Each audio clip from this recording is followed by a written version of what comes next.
My name's Barb Luecke, and I've been spending my disposable time in Fremont for over 25 years. I want to take the baton from Mike Peck on some of these adventures that make Fremont such a friendly place for artists to create mischief. My colleague and I, Peter Toms, moved up here from Santa Barbara in the late 80s, 88. And we had been involved in a wonderful celebration about life and art in Santa Barbara called the Santa Barbara Summer Solstice Celebration. And when we independently moved up here, we missed the experience of coming together and making things as a community, and the strength that comes from making things as a community, and bring what's inside of you to make yourself feel more alive. So we started searching for a neighborhood in Fremont, in Seattle, to launch a similar event.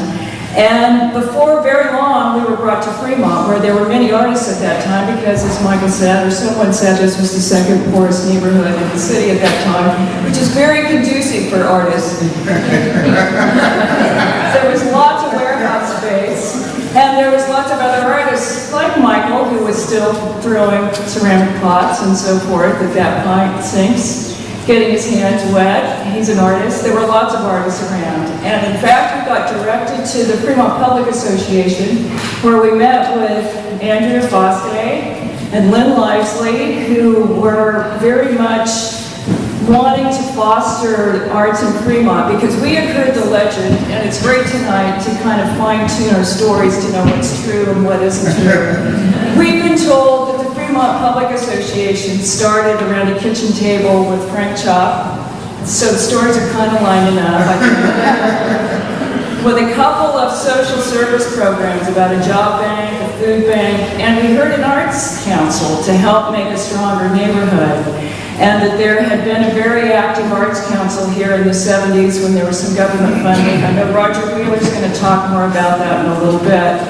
But as funding kind of went up and down, and it kind of dried up, and Andrea really encouraged my friend Peter Toms and I to start this Solstice Parade notion. We had literally a couple carousels of slides and a slide projector that we'd take around from Santa Barbara and show to people, and they said, I think they rolled their eyes and said, oh, sure, you can try to start it here.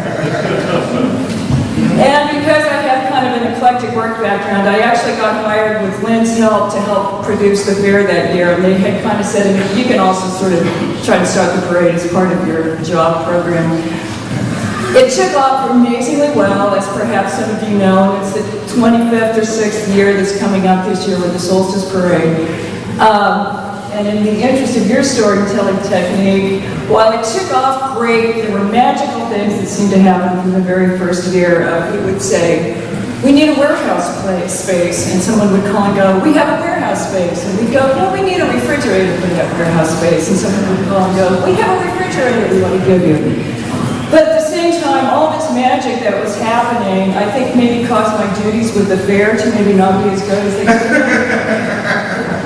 But nonetheless, because the Fremont Public Association said yes, and communities that come together and say yes, they want to make things happen, that's one of the great strengths of Fremont, that people come together and say, we can do these things.